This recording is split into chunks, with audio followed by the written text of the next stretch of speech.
Je ne le souhaite pas à mon pire ennemi. Il y a des milliers d'enfants qui, tous les jours, tombent dans les filets de cyberprédateurs. Je me souviens encore qu'il m'a dit « Je n'ai pas arrêté de penser à toi aujourd'hui et j'ai très envie de faire ça ».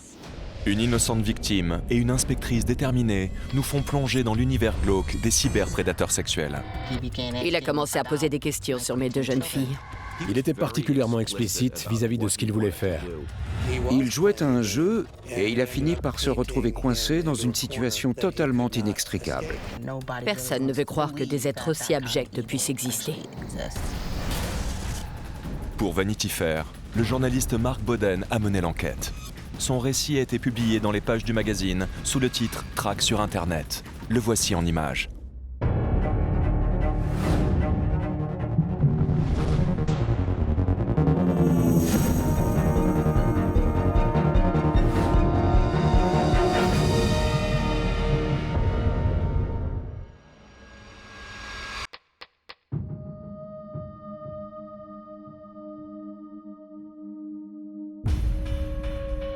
New Canaan, au Connecticut, une des villes les plus riches des États-Unis, où de nombreux New-Yorkais aisés ont élu domicile avec leur famille. C'est une ville qui entretient une image idyllique, mais souvent, ça reste superficiel. D'un autre côté, c'est aussi un endroit où habitent beaucoup de gens très aisés, beaucoup de traders de Wall Street. Et tout ça, c'est une sorte de pression constante. Dans ce climat, Kathy Tarbox, elle aussi, se sent sous pression. C'est donc avec délice qu'elle découvre l'anonymat des forums et des salons de discussion sur Internet. Si je me suis laissée entraîner, c'est, je pense, par vulnérabilité, par naïveté, par manque de confiance en moi. Je me posais beaucoup de questions. Est-ce que je suis assez belle? Est-ce que je suis comme les autres? J'avais beaucoup de mal à m'accepter. Je me sentais terriblement décalée dans cette ville où tout était fait pour ces femmes qui ressemblaient à des stars de cinéma. Alors que moi, j'étais tout l'inverse. Même si Kathy est une très belle personne, elle n'était pas très à l'aise avec son physique. C'était quelque chose qui la préoccupait beaucoup. Internet lui offrait la possibilité d'entrer dans un monde sans miroir où elle n'avait pas à se soucier de son apparence. Je ne supportais pas qu'on me juge sur mon physique. Sur Internet, bien entendu, on est au contraire avant tout jugé sur ce qu'on dit, sur sa façon de penser. Et ça me faisait énormément de bien. Un jour, j'étais sur un chat et j'ai eu une réponse d'un garçon de 23 ans qui vivait en Californie. On s'est mis à discuter. Très vite, Kathy passe toutes ses soirées à chatter avec Mark, qui utilise le pseudo Valley Guy.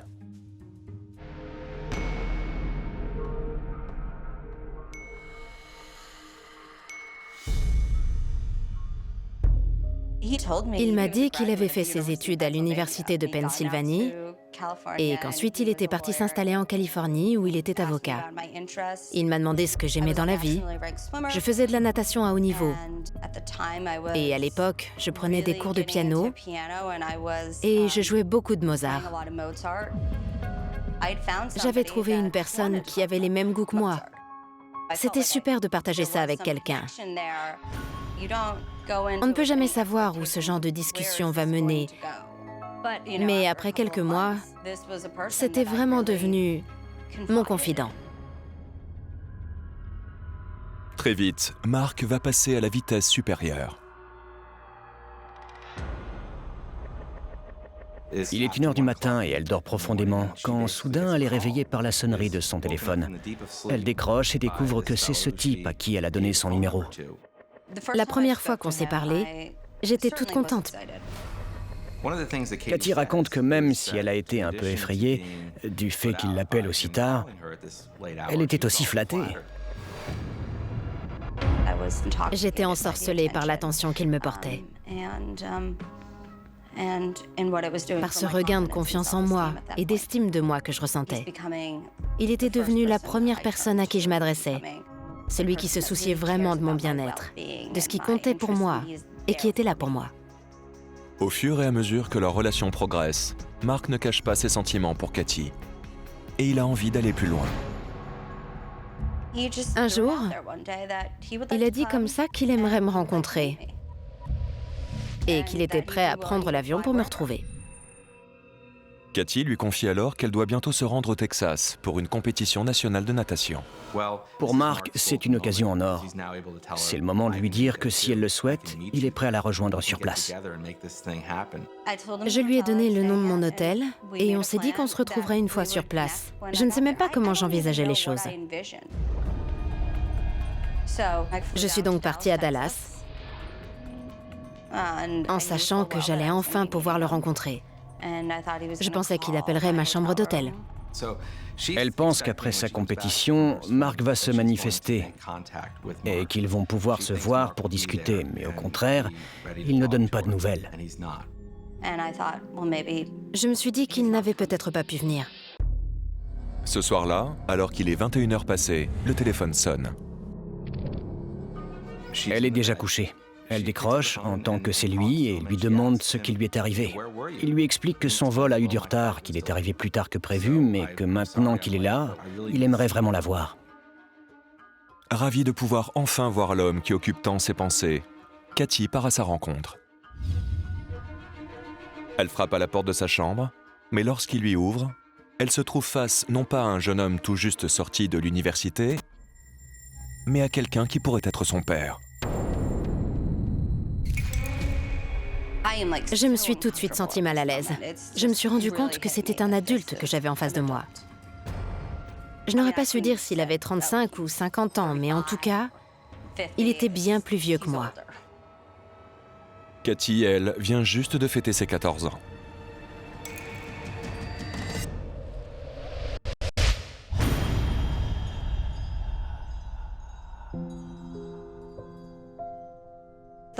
Le plus pénible pour moi dans tout ça, c'est de me souvenir que quand je suis entrée dans l'ascenseur et que j'ai appuyé sur le bouton de son étage pour me rendre dans sa chambre, pas un seul instant, je n'ai pensé que j'étais peut-être en train de me mettre en danger.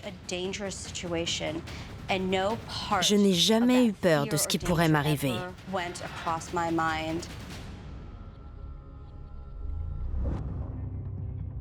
Ayant lui-même des enfants, c'est une peur que Mark Boden, conseiller de rédaction pour Vanity Fair, comprend parfaitement.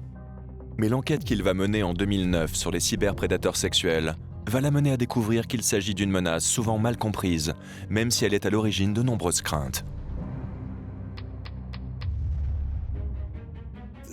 Tout à coup, la menace que représentaient les cyberprédateurs sexuels a provoqué une vague de panique collective.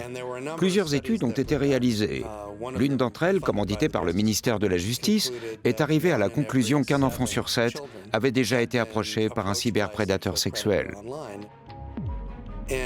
Et qu'il y avait plus de 50 000 délinquants sexuels dangereux sur le net. Des chiffres alarmants. Mais les jeunes enfants sont-ils réellement aussi menacés que le laissent penser les statistiques?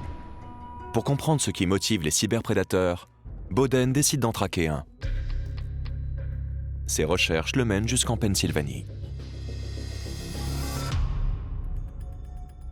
Si on se fie à son profil, Jay est un jeune homme qui habite dans la banlieue de Philadelphie. S'il va sur le net, c'est avant tout pour trouver des femmes avec qui il peut avoir des conversations érotiques. C'est son fantasme. Il fait tout cela en cachette quand son épouse n'est pas là ou qu'elle dort à l'étage.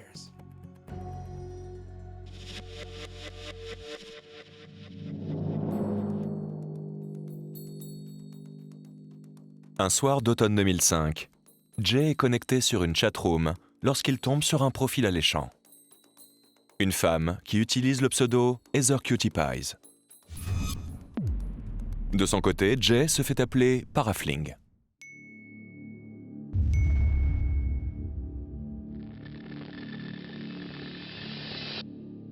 Parafling entame la discussion et lui pose quelques questions. Il apprend qu'elle est mère de 2 jeunes enfants.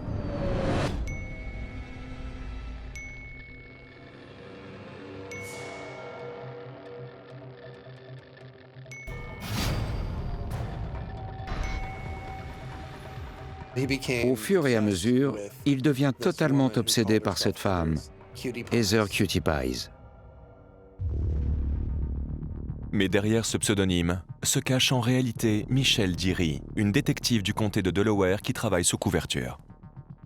Michelle n'a pas d'enfant et elle fait partie de la Brigade nationale de protection des mineurs contre les cyberprédateurs sexuels.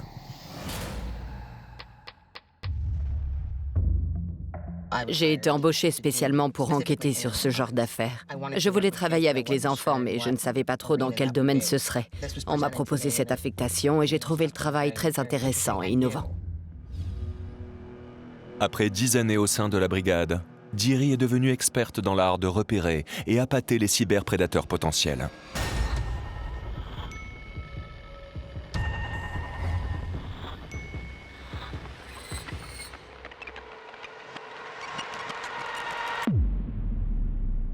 Il a commencé à poser des questions sur mes filles, qui étaient censées être préadolescentes. Il m'a demandé si elles avaient déjà participé à des actes sexuels. Et il m'a dit qu'il aimerait en faire l'expérience avec elles. Michelle Deary est convaincue d'avoir débusqué un prédateur potentiellement dangereux. C'est maintenant que les choses vont se corser. Comment l'amener à passer à l'acte pour le mettre définitivement hors d'état de nuire ?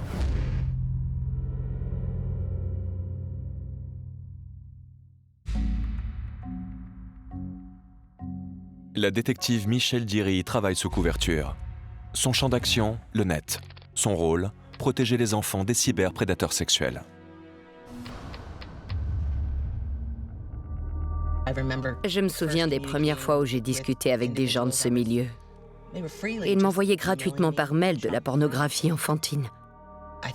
La première fois que j'ai vu ces photos, ça m'a littéralement brisé le cœur. De nos jours, n'importe quel enfant de 12 ans possède un téléphone, voire un smartphone, avec lequel, grâce à Internet, il peut accéder au monde entier en quelques clics. Il s'agit en réalité de racolage sur Internet. Il y a des milliers d'enfants qui, tous les jours, tombent dans les filets de cyberprédateurs. Quand on reçoit des milliers et des milliers de signalements chaque année, on sait qu'il s'agit d'un phénomène d'ampleur, à l'origine de nombreuses craintes. Ce sont justement ces craintes qui poussent Michelle Deary à fréquenter des chats sordides, à la recherche de gens comme Jay. Dans ce cas particulier, c'est lui qui m'a contacté. Dès le départ, il a été très explicite vis-à-vis des actes sexuels qu'il avait envie d'accomplir avec mes jeunes enfants. Quand j'ai ce genre de conversation, mon travail consiste à faire comme si c'était parfaitement normal. Jay ne se doute pas un instant qu'il discute en réalité avec quelqu'un de la police.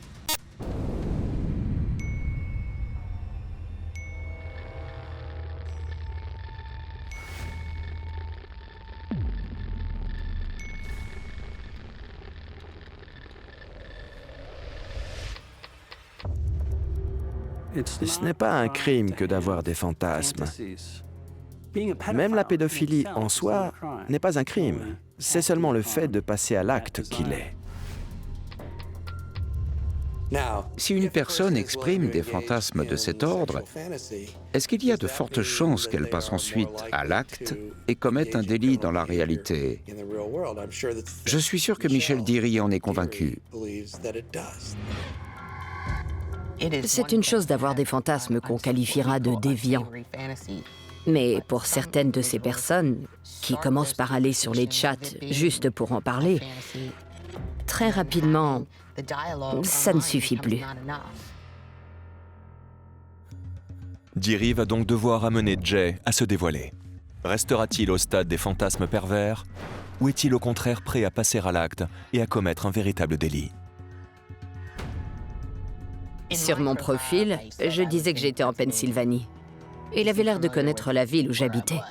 Très vite, il a proposé qu'on se rencontre. Et il m'a dit à maintes reprises qu'il voulait qu'on se voie. Pendant plus d'un mois, Deary et Jay continuent leur petit jeu de séduction virtuelle. Et les propos se font de plus en plus salaces et pervers.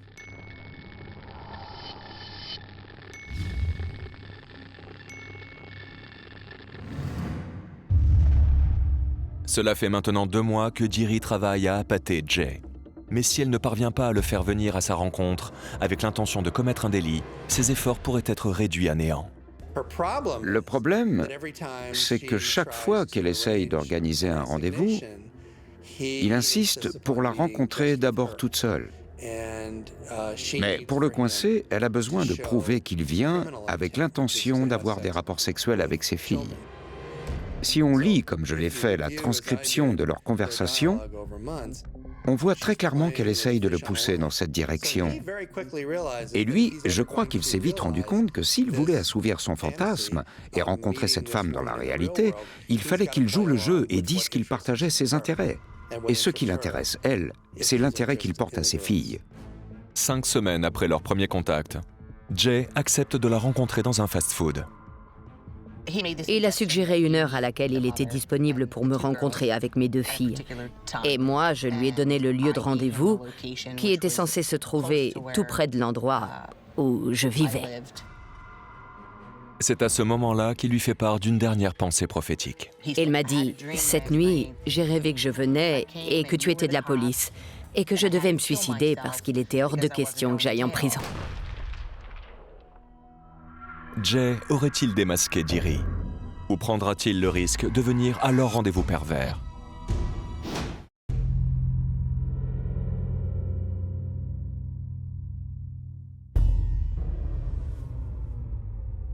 Depuis presque 6 semaines, Michel Diri, détective infiltré dans les milieux pédophiles, flirte avec Jay sur le net. Lorsqu'il demande à avoir des rapports sexuels avec ses filles préadolescentes, elle est certaine d'avoir mis la main sur un véritable prédateur sexuel. Il est temps de le mettre hors d'état de nuire. C'est une histoire fascinante. On assiste à une sorte de jeu de séduction sordide et salace, au terme duquel 2 personnes vont tenter d'organiser un rendez-vous dans le but d'avoir des rapports sexuels. Un tout petit peu plus d'1 mois après leur premier contact, Jay a accepté de la rencontrer dans un fast-food tout proche. Il a été convenu qu'il commencerait d'abord par avoir des rapports avec elle et qu'elle le présenterait ensuite à ses filles.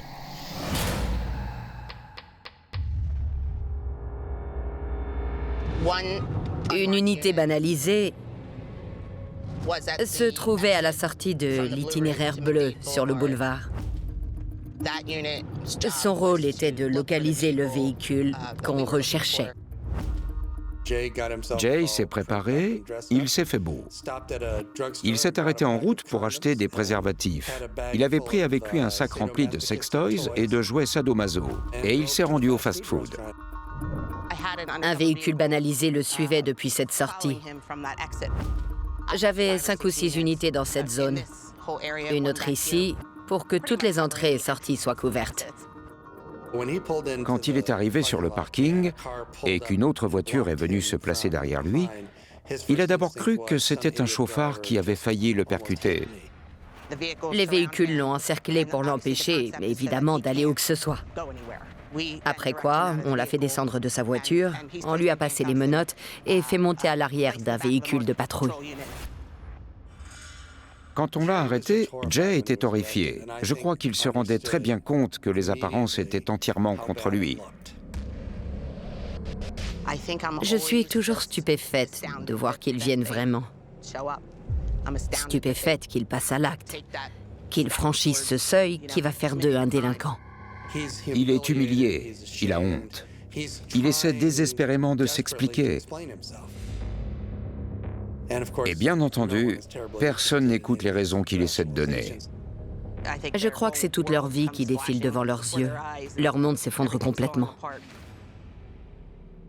Pour qu'elle puisse l'inculper, il suffit que Jay montre par ses actions l'intention de commettre un délit. Je n'ai aucune raison de penser qu'il n'en avait pas l'intention. Il avait apporté des préservatifs, des sextoys. Pour moi, ce sont des preuves irréfutables de l'intention de commettre un délit. Le fait qu'il ait apporté un paquet de 3 préservatifs est devenu un élément à charge. S'il n'avait l'intention que de coucher avec la mère, pourquoi aurait-il apporté 3 préservatifs? Michel dirait que c'était parce qu'il comptait aussi avoir des rapports avec ses 2 filles. Lui dirait qu'il n'était vendu que par paquet de 3.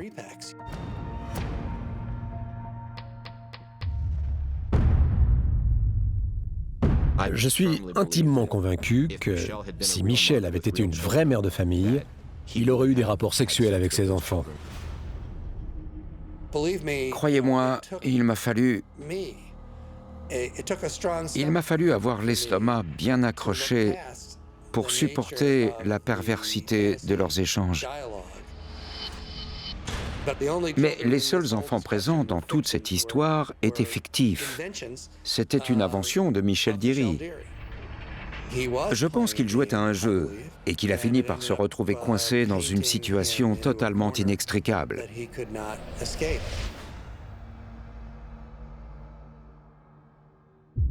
Jay est inculpé d'avoir tenté d'avoir des rapports sexuels déviants avec des mineurs. Il continue de clamer qu'il n'aurait jamais véritablement eu de rapport sexuel avec les enfants. La plupart, si ce n'est tous ces individus, sont mariés, avec des enfants. Ils ont un bon boulot. Ils ont énormément de choses à perdre. J'étais très surpris quand j'ai rencontré Jay. Il avait l'air tellement normal. C'est un gars d'âge moyen avec les épaules tombantes et de la bedaine. Quelqu'un de très doux. Il gagne sa vie en réparant des photocopieurs.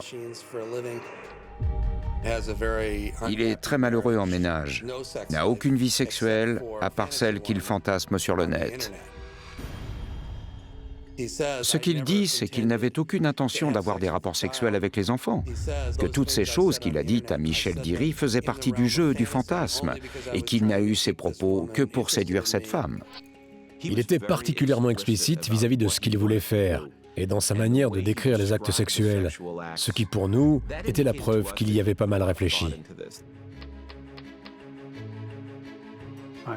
J'aurais préféré qu'ils aillent jusqu'au bout et qu'ils testent ses intentions pour voir s'il aurait vraiment eu des rapports avec les filles, au lieu de l'arrêter au moment où il est entré sur le parking. S'il l'avait effectivement suivi pour rencontrer les filles, on aurait eu la preuve irréfutable qu'il était d'accord pour avoir des rapports avec ses enfants, même s'il n'en avait pas forcément envie. «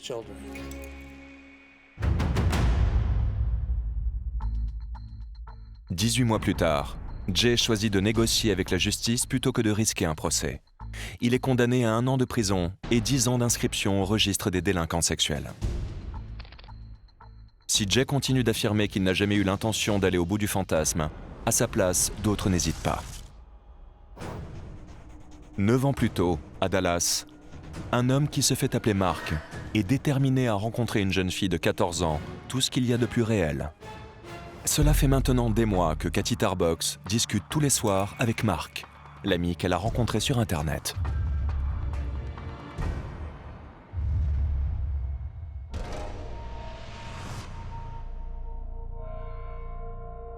Aujourd'hui, Kathy est à Dallas avec son équipe de natation pour une compétition nationale.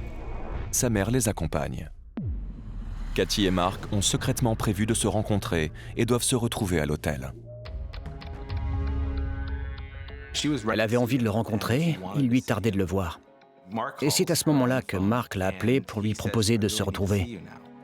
Elle n'a même pas pris la peine de s'habiller. Elle s'est contentée de dire à l'ami qui partageait sa chambre qu'elle allait rejoindre un ami et qu'elle revenait. Je suis descendue en pyjama parce que je pensais simplement lui faire un coucou avant de retourner me coucher. Je pensais qu'on se verrait le lendemain quand il pourrait. Alors j'ai frappé à sa porte. Il a ouvert et là, le choc. Il était beaucoup plus vieux, juste adulte. Je me suis tout de suite sentie très mal à l'aise. Je ne savais pas où regarder. J'étais sous le choc. Je n'étais plus moi-même. Mais je me suis sentie obligée d'entrer. Je savais qu'il était venu exprès de Californie pour me voir et quelque part, je n'avais pas l'assurance pour lui dire que ce n'était pas normal. Malgré le malaise qu'elle éprouve, Kathy entre dans la chambre de Mark. Il m'a demandé de venir m'asseoir sur le canapé. Je ne savais pas trop dire pourquoi, mais le ton qu'il employait ne ressemblait pas à celui de nos conversations habituelles. Il sentait très bien qu'il me mettait mal à l'aise. Alors, il m'a pris la main et il s'est mis à la caresser. Toutes ces choses-là m'étaient complètement étrangères. Je n'avais jamais été touchée par quelqu'un du sexe opposé en dehors des petits câlins que me faisaient mon père et mon grand-père. Je me souviens encore qu'il a détourné le regard et qu'il m'a dit « Tu sais, Cathy, je n'ai pas arrêté de penser à toi aujourd'hui et j'ai très envie de faire ça. »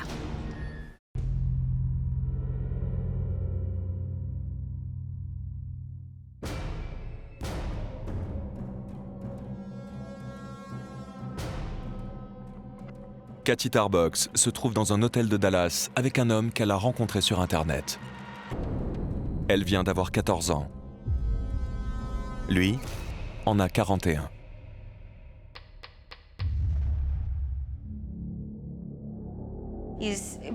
Physiquement, il était plutôt petit. Il n'était pas du tout menaçant. Et bien sûr, je ne peux pas nier que j'éprouvais des sentiments pour lui.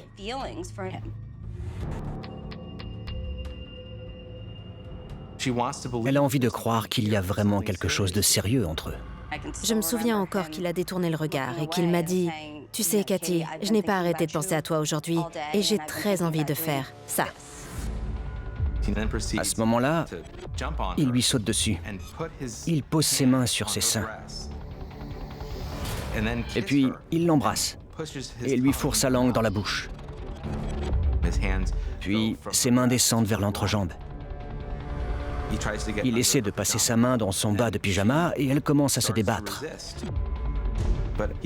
Mais il est devenu incontrôlable. C'est à ce moment-là que Cathy comprend qu'elle a fait une énorme erreur et ça la paralyse.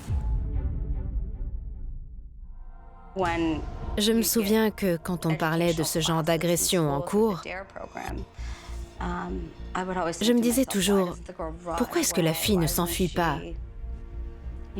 Pourquoi elle ne se débat pas ?»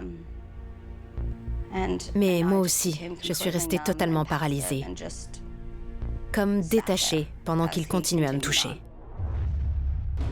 C'est le moment que choisit la mère de Cathy pour aller lui dire bonne nuit.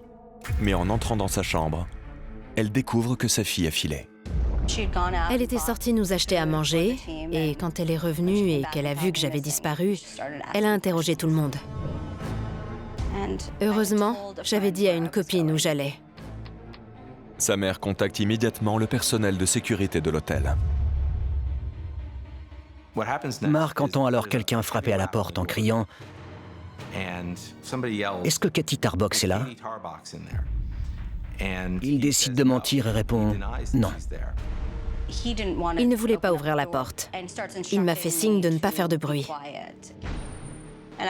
Moi, je n'avais pas encore complètement réalisé les dangers que je courais.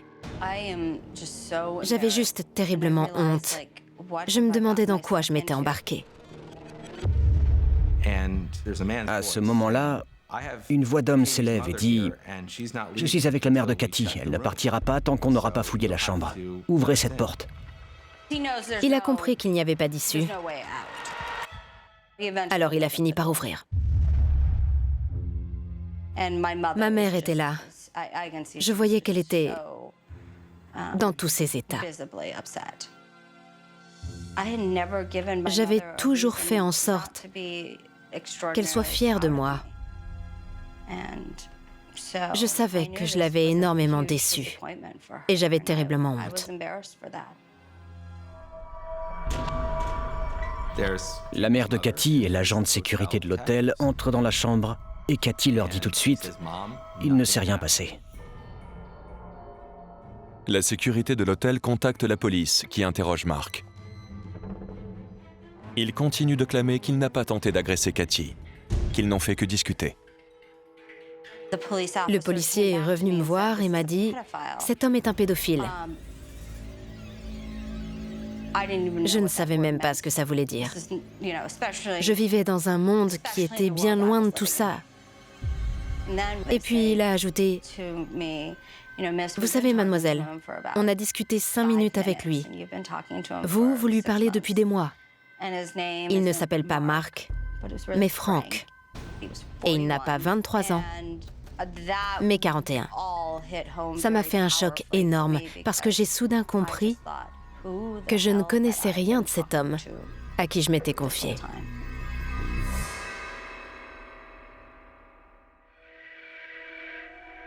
Cathy est bouleversée. Elle se sent trahie. Mais elle préfère garder pour elle ce qui s'est réellement passé dans la chambre. Je voulais que tout ça s'arrête. Je voulais faire comme s'il ne s'était rien passé. J'ai pensé que si je ne disais rien, on me ficherait la paix, parce qu'il n'y aurait pas d'enquête. D'une certaine manière, elle avait encore des sentiments pour lui parce qu'il faut reconnaître que ce type savait exactement quoi lui dire. Il savait vraiment comment lui parler.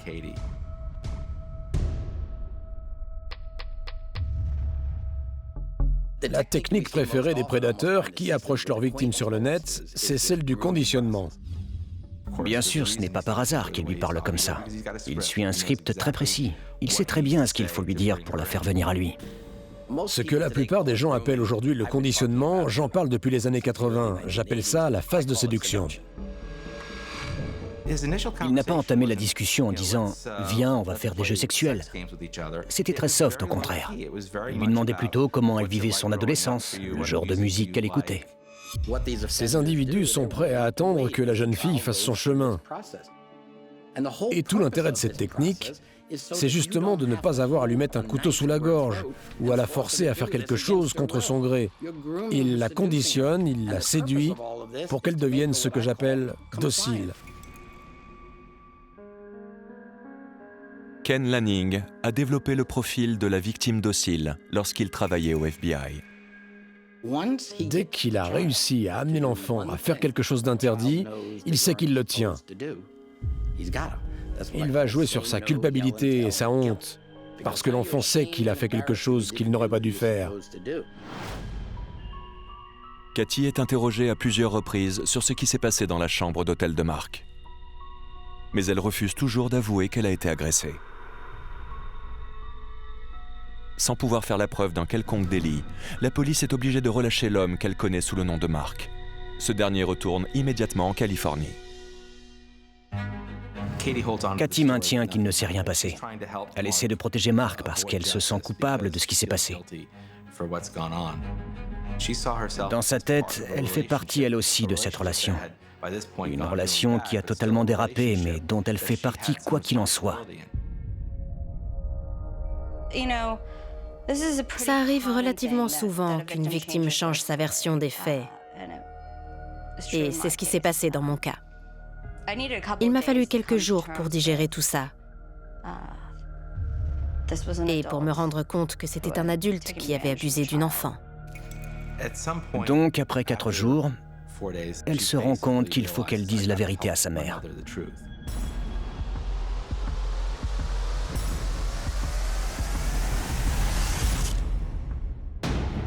S'il pouvait me faire ça à moi, il pouvait le faire à n'importe qui. Ce prédateur que Cathy connaît sous le nom de Mark, à quel point est-il dangereux?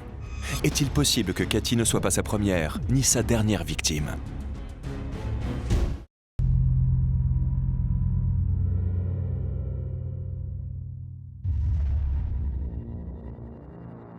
Quatre jours auparavant, dans une chambre d'hôtel de Dallas, un homme de 41 ans a agressé Cathy Tarbox, une jeune fille de 14 ans, originaire du Connecticut.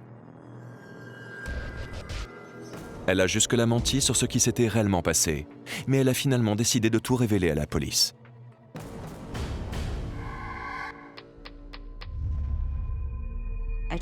J'ai fini par tout dire à ma mère. Et elle m'a répondu, « Tu sais, il faut que tu sois vraiment, vraiment sûre de toi. Parce que c'est quelque chose qui va avoir un impact énorme sur sa vie. Et sur la nôtre. » Cathy lui assure que cette fois, elle lui dit bien la vérité.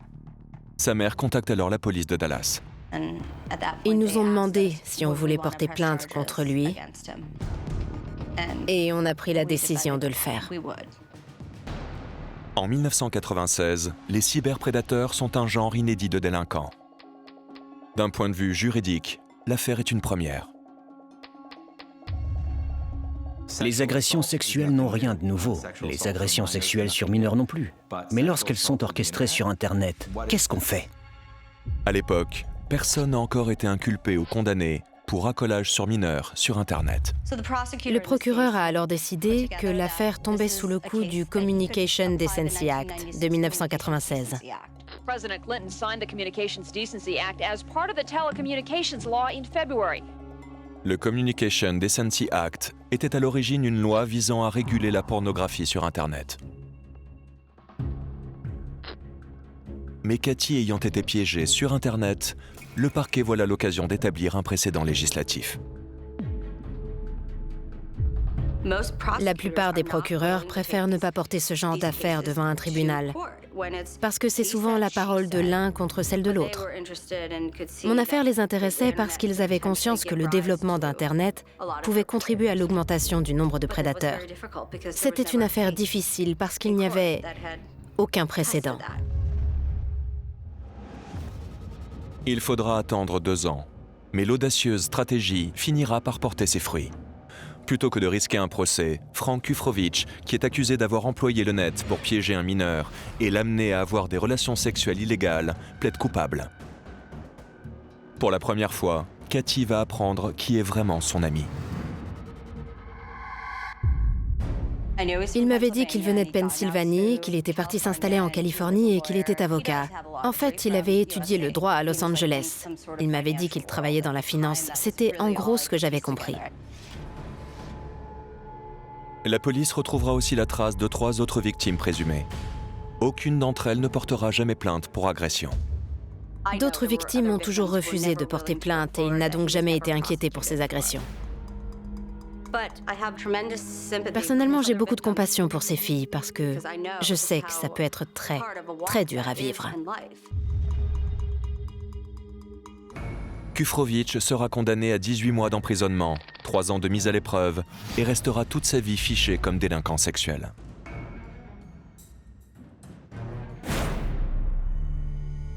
Au final, Kufrovich passera moins de temps en prison que Cathy à tenter de se reconstruire. On me disait que c'était ma faute, que je l'avais cherché. On me traitait de Lolita. Certaines de ses copines ont arrêté de lui adresser la parole. La mère d'une de ses meilleures amies a appelé sa mère pour lui dire qu'elle ne voulait plus qu'elle se voie parce que Cathy n'était pas une bonne fréquentation. J'ai carrément dû changer de lycée parce que j'avais besoin de repartir sur de bonnes bases. Je crois que si on m'avait dit que je serais obligée de sacrifier une grande partie de ma vie, de porter ce fardeau pendant si longtemps, et que ça me ferait énormément souffrir, je ne suis pas sûre que je serais allée jusqu'au procès. Elle a fini par trouver un endroit où elle a pu de nouveau être elle-même. Une pension dans le New Hampshire, où elle est restée loin de toutes ces histoires qui lui collaient à la peau. Des affaires comme celle de Cathy déclenchent une vague de panique en Amérique, une peur paranoïaque des cyberprédateurs et un débat houleux sur la gravité de la menace qui pèse sur les enfants. New internet-based danger for children. Government agents posed as teens made 1,400 arrests since 1996. Parents should regard their home computer as an open doorway to the house, one that predators are waiting to use for access to America's children. Alors que les parents s'inquiètent plus que jamais des dangers qui menacent leurs enfants sur le net, les experts semblent avoir des avis divergents sur la gravité de la situation. Personne ne veut croire que des êtres aussi abjects puissent exister. Ces gens sont très explicites lorsqu'ils évoquent les rapports sexuels qui les font fantasmer, les rapports bucco-génitaux et tout le reste. Et pour le public, je pense que c'est difficile d'imaginer tout ça. Je pense qu'il y a beaucoup plus de personnes qui se contentent d'assouvir leurs fantasmes de façon virtuelle que de personnes prêtes à franchir le pas et à agresser un enfant dans la réalité. Internet procure de nouveaux exutoires. C'est peut-être une bonne chose. Ça permet peut-être à certains d'exorciser tout ça sans faire de mal à personne. D'un autre côté, plus il y a de gens qui laissent libre cours à leurs fantasmes, et plus il y a de chances que certains d'entre eux aillent trop loin. Ça fait 40 ans que je m'occupe de ce genre d'affaires. De nos jours, il y a une certaine paranoïa. Ils sont partout, on ne peut plus laisser les enfants sortir, qui tournent presque à la chasse aux sorcières. Pour moi, il existe un juste milieu entre la paranoïa et le déni. Un débat qui finalement importe peu aux yeux de ceux qui ont été victimes de ces prédateurs. Une gamine de New Canaan, qui est promise à un brillant avenir, n'est pas censée être la victime d'un prédateur sexuel. Si c'était à refaire, bien entendu, j'aurais préféré avoir une enfance normale. Je ne le souhaite pas à mon pire ennemi.